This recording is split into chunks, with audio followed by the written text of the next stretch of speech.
Hello everyone, welcome to my channel fiction lovers में। आज फिर से चलिए मैं स्टोरी की आगे की पार्ट लेके। तो चलिए ज़्यादा बगर बगर ना करते हुए शुरू करते हैं। तो लेट्स स्टार्ट इट। लंजा जब जेंगशी से निकल के उसके भाई जियांगचन और वेननिंग को ढूंढने गया तो उसने देखा कि सब वहीं पे ऑलरेडी खड़ा है। जियांगचन लानवांग जी को देख के ही क्वेश्चन किया, क्या तुम विंग को हर्ट की हो? लंजा ने नहीं बोला। मैं कैसे विश्वास कर लूँ कि तुम मेरे भाई को हर्ट नहीं किए है? मैं अपने भाई को देखना चाहती हूँ, जियांगचन ने बोला। लंजा ने जवाब में सिर्फ ऐसा ही बोला था। वांग जी, लैंड शीचन ने जब पूछा तो लंजा ने जवाब दिया, भाई यंग मास्टर वे अब कैसे है? वो अच्छा है, लेकिन उसका पल्स बहुत वीक है। ठीक है, मैं एक हीलर को भेज देता हूँ। लैंड शीचन ने जब ये बोला तो लंजा ने जवाब दिया, मैंने ऑलरेडी ये कर ली है। उसके बाद लानवांग जी ने लैंड शीचन की तरफ देखते हुए बोला, भाई वो सारे घोस्ट किसी के कंट्रोल में था। जब लानवांग जी ने ये बोला तो सिचुएशन बहुत ज़्यादा सीरियस बन चुका था। वहाँ पे मौजूद सभी इस बात को लेकर टेंशन कर रहा था। कंट्रोल में था? इसका क्या मतलब है? क्या कोई मेरे भाई को मारना चाहता है? जियांगचन ने यह पूछा। मुझे भी वैसा ही लगता है। लंजा जिनशी की तरफ चलते हुए बोला, कल रात वेई ने मुझे बोला था। लेकिन क्यों कोई मास्टर वेई को मारना चाहेगा? क्या सब लोग उसे पसंद नहीं करते? शीचन ने जब ये बोला तो वेन किंग ने उसे टोकते हुए बोला, स्टीजियन टाइगर सिल एमुलेट। सारे इंसान पावर के भूखे हैं। क्या आपने जिन क्लैन को नहीं देखा? लेकिन विंग तो पहले ही ये क्लियर करती है कि उसके सिवा एमुलेट को कोई भी कंट्रोल नहीं कर सकता है, क्योंकि एमुलेट उसको और वो एमुलेट को कंट्रोल कर सकते हैं। वो दोनों जुड़े हुए हैं। जियांगचन ने जब ये बोला तो उसे याद आया कि कैसे सभी इंसान उसके भाई के जान के पीछे पड़ा था। अगर ना कोई, शीचन ने कुछ सोचते हुए बोला। अगर क्या? बोलो। अपने पेशेंस को खोते हुए जियांगचन ने ये पूछा। मुझे लगता है जो कोई भी यंग मास्टर को मारना चाहता है वो इस वक्त क्लाउड रेसेस में ही है, वरना वो लोग नहीं जान पाते कि यंग मास्टर वे कहाँ पे जा रहा है। शीचन ने ये बोला। जियांगचन पूरे बात समझ चुका था। वो लोग विंग को मारना चाहते हैं, इसके बाद उसके एमुलेट को लेगा। जिंगशी के बाहर वो लोग आके रुके। उसे इस बारे में कुछ नहीं जानना चाहिए। लंजा ने कोल्डली जवाब दिया और इसके बाद जिंगशी के अंदर चला गया। लेकिन और कोई जाने या ना जाने, लैंड शीचन को तो पता था कि इस कोल्ड बिहेवियर के पीछे लंजा के दिल में था एक प्योर वर्ड। जब वो लोग रूम में एंट्री किया तो उन्होंने देखा विंग एक ट्रांसपेरेंट वाइट रोप में सो रहा है। उसका चेस्ट पूरी तरीके से विजिबल है। वेन किंग का फेस तुरंत ही रेड हो चुका था। मुझे लगता है तुम लोगों को एक मेल हीलर की ज़रूरत है। लंजा ने विंग के पास जाके बैठा। उसने देखा कि विंग पूरे बेड में अपने हाथ पैर को फैला के सो रहा है। उसके ब्लैंकेट से ढके हुए है उसका हाफ बॉडी और हाफ विजिबल था। वो बहुत ज़्यादा एडोरेबल दिख रहा था। लैंड शीचन ने उसका पल्स चेक किया। उसका पल्स अब तो फ़िलहाल के लिए नॉर्मल है। जियांगचन ने खुद को और नहीं संभाल पाया। उसने बोला, इस ब्रैट ने तो खुद को लगभग मार ही दिया था। अब देखो इस तरीके से सो रहा है जैसे कुछ भी नहीं हुआ है। तब तक लैंड किरण जिंगशी के अंदर आ चुका था। वांग जी, ये क्या है? कैसे ये सब हुआ? लैंड किरण को देख के लग रहा था कि वो बहुत ज़्यादा वरिड है। विंग का फेस बहुत ज़्यादा पेल था। अंकल, लंजा ने बो किया। सब कुछ सुनने के बाद लैंड किरण ने बोला, तो ये जाहिर सी बात है कि कल्प्रिट इस क्लाउडसेस के अंदर ही घूम रहा है। इस बात में वांग जी ने सिर्फ अपने सर हिलाया। इसी बीच में बेड में कुछ हलचल हुआ। Now rise and shine life saver, Jiangchen ने मजाक उड़ाते हुए बोला। अब जल्दी से उठो, मुझे तुम्हारे पैर तोड़ना है, जल्दी। विंग ने अपने पैर को हवा में किक करते हुए बोला, मुझे सोने दो। लंजा ने विंग को बुलाया। विंग, मैं सोना चाहता हूँ। विंग ने फिर से अपने पिलो को कडल करते हुए बोला। अब हैंगऑन मैं आपको दिखाऊंगा कि कैसे इस ब्रैट को उठाना है। वे विशन, जल्दी से तुरंत ही जागो वरना मैं तुम्हारे पीछे कुत्ते छोड़ दूंगा। जियांगचन ने जब भी ये बोला तो विंग एक झटके में उठ खड़ा हुआ। कहाँ है कुत्ता, कहाँ है कुत्ता? लेकिन उसके इस बिहेवियर में वो भूल गया कि वो क्या पहना था। लैन शिचन और लैन किरण तुरंत ही दूसरी तरफ मुंह फेर लिया क्योंकि विंग सिर्फ अपने इनर रोप में था। लंजा विंग के सामने खड़ा हो चुका था। लैन शिचन ने बोला, हम लोग बाद में बात कर सकते हैं यंग मास्टर वे, हम आशा करते हैं कि आप फिलहाल के लिए बेटर फील कर रहे हो। इसके बाद लैन शिचन, लैन किरण और जियांगचन जिंगशी के बाहर चला गया। विंग अपने सर खुजलाते हुए बोला, उन लोगों के साथ क्या प्रॉब्लम था? वो लोग ऐसे प्रिटेंड कर रहा था कि जैसे मैं नेकेड था। Oh no, oh my god! Wing ने तुरंत ही खुद को ब्लैंकेट से कवर करते हुए बोला, लंजा तुम्हें क्या दिक्कत है? क्या तुम मुझे एक बड़ा रोप नहीं दे सकते थे? हाँ, ये बहुत ज़्यादा ट्रांसपेरेंट है। लंजा ने अपने कोल्ड आवाज़ में जवाब दिया, मैं ऐसे फिर से रिपीट नहीं करना चाहता। अपने भाई के साथ इस बारे में बात करना। जल्दी से रेडी हो जाओ, हमें अंकल के साथ बात करना पड़ेगा। विंग ने बिस्तर के ऊपर बैठते हुए बोला, लेकिन मेरे सारे कपड़े कहाँ हैं लंजा? वो सब कहाँ है? टेबल की तरफ देखो। लंजा ने जब बोला तो विंग ने टेबल की तरफ देखा। वहाँ पे एक सेट रोप था। लंजा को पता था विंग कभी ना कभी तो जिंगशी में रह गई है ना, तो इसलिए वो पहले से विंग के साइज का कुछ गुसुलैंड सेट का रोप वहाँ पे रखे दिए थे। थैंक्स लंजा, मैं नेकेड बाहर नहीं जाना चाहता था। विंग ने जब ये बोला तो लंजा अपने मन में सोच रहा था, हाँ जैसे कि मैं ये होने देता। विंग के चिक्स में एक हल्का सा किस करने के बाद वो अपना सर हिलाया और जिंगशी के बाहर चला गया। ओह लंजा, तुम मेरे लिए कितना सॉफ्ट हार्टेड हो। मैं ट्रस्ट नहीं कर पा रही हूँ कि हैंगऑन ये विविशन के लिए ऐसा होगा। विंग ये इतना जोर से बोल रहा था कि लंजा के कानों तक ये जाने के लिए काफ़ी था। लंजा का कान तुरंत ही रेड हो चुका था। वो विंग को अवॉइड करने की कोशिश कर रहा था, लेकिन ओ गॉड, उसे क्या मालूम था इसके साथ साथ उसका हार्ट भी उसके साथ बेवफाई कर देगा, क्योंकि उसके दिल भी बहुत ज़ोर ज़ोर से धड़क रहा था। विंग फिर से अपना डिप्रेसिंग वाइट रोप में चेंज हो चुका था, क्योंकि फ़िलहाल के लिए वो बहुत ज़्यादा कोल्ड फील कर रहा था। इसके बाद वो लंजा, लैन शिचन, जियांगचन और लैन किरण के साथ मिलने के लिए हॉल में चला गया।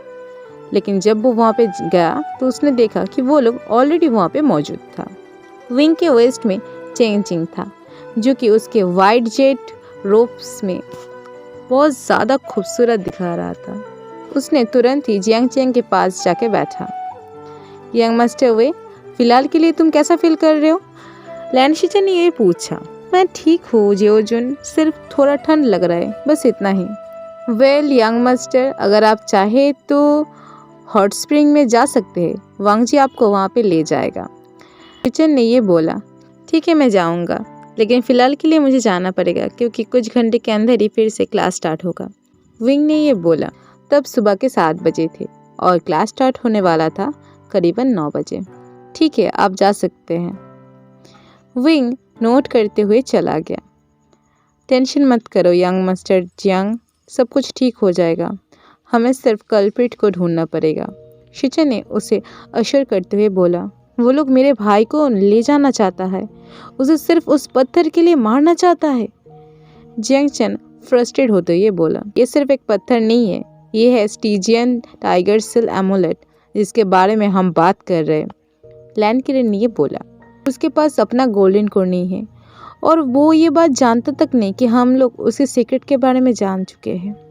अगर हम लोग कुछ करें, अगर उसे थोड़ा सा भी शक हो गया तो गॉड, हम लोग चारों तरफ से फंस चुके हैं। जियांगचन अपने मन में ही सोच के मम्बल कर रहा था। दूसरी तरफ था लंजा, जो अपने सोलमेट को खोना नहीं चाहता था। इतने दिनों के बाद अब जाके विंग ने उसे अपना सोलमेट माना है, वो ये कैसे कर सकता है? सही बोल रहे, लंजा ने अपने कोल्ड टोन में ये बोला। हम लोग को ये क्लास कंटिन्यू करना पड़ेगा क्योंकि कल्प्रिट को ढूंढना बहुत ज़रूरी है। लैन किरण ने अपने बियर्ड में हाथ फेराते हुए ये बोला। यस अंकल, आप सही बोल रहे हो, लेकिन यंग मास्टर वे को हम लोग के ऊपर सस्पेक्ट करने से हम तो नहीं रोक सकते हैं, है ना? जियोजुन ने ये बोला। हम लोग उसे जाने नहीं देंगे। लंजा ने ये बोला। वांग जी सही बोल रहे हैं अंकल, हम लोग ये कर सकते हैं। जियोजुन ने जब ये बोला तो लन किरण ने सिर्फ नोट किया। अब हमें यहाँ से जाना चाहिए अंकल, जियोजुन ने बोला और हॉल से बाहर निकल गया। जियांग चैंग लंजा को फॉलो किया और जाते हुए उसे सिर्फ बोला थैंक्स। अब जाके वो इस ट्विन जेट को ट्रस्ट करना शुरू किया था। अब वो जान चुका था कि लानवांग जी उसके भाई का कितना केयर करता है। उसका केयर करना प्लीज़। मैं जियांग क्लैन में वापस लौट रहा हूँ, जियांग चैन ने ये बोला और वहाँ से चला गया। लंजा का आइस बहुत सॉफ्ट हो चुका था जब उसने ये सुना था। मैं करूँगा, लंजा ने सिर्फ यही बोल के उसे अश्योर किया था। लंजा बहुत कम बोलने वालों में से था, लेकिन वो जब भी कुछ बोलता था या फिर कुछ प्रॉमिस करता था वो मरते दम तक वो निभाता था। बीच में उन्होंने देखा कि विंग फॉरेस्ट के अंदर रैबिट के साथ खेल रहा है। तुम बहुत ज़्यादा एडोरेबल हो, मैं तुमसे बहुत ज़्यादा प्यार करता हूँ, विंग ने एक वाइट रैबिट को किस करते हुए ये बोला। कुछ देर खेलने के बाद विंग बहुत ज़्यादा टायर्ड फील कर रहा था। उसने बोला अब मुझे जाना पड़ेगा रैबिट्स, मुझे डांटना मत, ठीक है? इसके बाद वो उस रैबिट्स को बाय करते हुए वहाँ से चला गया। अब विंग क्लाउड रेसेस में कहीं भी जा सकता है, कहीं भी घूम सकता है, क्योंकि चारों तरफ ये अनाउंसमेंट हो चुका था कि हैंगऑन जुन के साथ उसका शादी होने वाला है। वो हैंगऑन जुन का बेस्टफ्रेंड है। सर बहुत ज़्यादा दुख रहा है, विंग ने अपना माथा पकड़ते हुए बोला। यंग मास्टर वे चलो हम एक साथ चलते हैं। विंग उसके तरफ आगे आया। विंग पहले थोड़ा शॉक हुआ था, लेकिन इसके बाद उसने स्माइल किया। ऑब्वियसली हम एक साथ चल सकते हैं वेनिंग। हॉल में एंट्री करके विंग ने जियांग चैंग के पास जाके बैठा। तुम इतने देर तक कहाँ थे? जियांग चैंग ने पूछा। मैं फॉरेस्ट में था, रैबिट्स के साथ खेल रहा था। वो लोग बहुत ज़्यादा सॉफ्ट है, सॉफ्ट रैबिट्स। क्या तुमने पी रखे? जियांग चैंग ने ये विस्पर करते हुए बोला। नहीं, मेरा सिर्फ सर बहुत ज़्यादा घूम रहा है, विंग ने जवाब दिया और जियांग चैंग के पीठ में अपना सर रख दिया। लैन किरण हॉल में एंट्री किया के बाद वो लैन क्लैंस का सारे रूल्स को फिर से रीड करने लगा। वैभूषण उठो और गुसु लैन क्लैन का सारे रूल्स को रीड करना शुरू करो। लैन किरण ने जब क्लास के बीच में एक लड़के को सोते हुए देखा तो वो जाहिर सी बात है बहुत ज़्यादा गुस्से में था। यान ली अपने भाई की तरफ देख के साइलेंटली हंस रहा था। जब विंग ने नींद से जागा तो तब तक पूरा हॉल हंसी से भर चुका था। साइलेंस, लन किरण ने जोर से ये बोला। तब जाके पूरा रूम फिर से पिन ड्रॉप साइलेंस में बदल गया। आंसर मी वैभूषण, लन किरण ने ये बोला। विंग ने सारे रूल्स बताते गए एक के बाद एक, ना रोक के। लन किरण खुश हुआ था। विंग एक विक्ट्री स्माइल के साथ बोला, ओ गॉड, इस डम सारे रूल्स को याद करने के लिए कुछ महीनों से जो कड़ी मेहनत मुझे करनी पड़ा वो आखिरकार जाके कुछ तो काम आया। क्लास खत्म होने के बाद विंग हॉल से उछलते कूदते हुए लंजा की तरफ आगे बढ़ चुका था। लंजा चलो हम चलते हैं, बहुत एक्साइटमेंट के साथ विंग ने ये बोल रहा था। लंजा विंग को फॉलो करने का इशारा किया, उसका कोई जवाब ना देते हुए। वो लोग जब वाटरफॉल के सामने चला गया तो विंग ने चीखते हुए बोला, लंजा उस तरफ देखो, वो लोग कितने खूबसूरत है ना? वो लोग बहुत क्यूट हैं। लंजा उस रैबिट्स की तरफ देखते हुए बोला। बाद उसने उस रैबिट्स में से एक रैबिट को अपने हाथ में लिया। उस रैबिट को देख के लग रहा था कि जैसे कि वो लंजा के लैप में बहुत ज़्यादा खुश है। लंजा मैं बहुत ज़्यादा टायर्ड हूँ, बोलते हुए विंग ने उस घास के ऊपर ही लेट गया। उसके हाथ में था कुछ रैबिट्स जो अब फिलहाल के लिए उसके पेट के ऊपर घूम रहा था। इसके बाद इवनिंग तक वो लोग एक दूसरे के साथ टाइम स्पेंड किया था और कभी कभी एक दूसरे को किस किया था। विंग लंजा के लैप में ही सो चुका था। लंजा उस दिन बहुत ज़्यादा वार्म फील कर रहा था। आखिरकार अब जाके वो अपने सोलमेट को फील कर सकता था। लंजा चलो हम लौट जाते हैं, विंग को पता नहीं वो क्यों इतना ज़्यादा टायर्ड फील कर रहा था। वो अपने आंखें को रब करते हुए बोला, हाँ चलो चलते हैं। लंचा विंग के वेस्ट के अराउंड हाथ डालते हुए बोला। इसके बाद वो लोग क्लाउड्स की तरफ चला गया। आखिरकार अब जाके इतने दिनों के बाद वो लोग एक दूसरे के साथ बहुत खुश था। लंचा किसी को भी ये खुशी खराब नहीं करने देगा। तो कैसा लगा आज का पार्ट? जैसा भी हो कमेंट सेक्शन में ज़रूर बताना। और तो मिलते हैं नेक्स्ट वीडियो में। और मैं कोशिश करूँगी हाँ कि डेली अपलोड करने की वीडियो। ऐसे मैं कोशिश तो करती हूँ लेकिन हो नहीं पाती, तो अब जाके मैं और ज़्यादा कोशिश करूँगी, ठीक है? मैं प्रॉमिस तो नहीं करूँगी क्योंकि मैं प्रॉमिस रख नहीं पाती हूँ यार। तो चलिए मिलते हैं नेक्स्ट वीडियो में। तब तक के लिए tata, take care, stay safe, stay home and bye bye.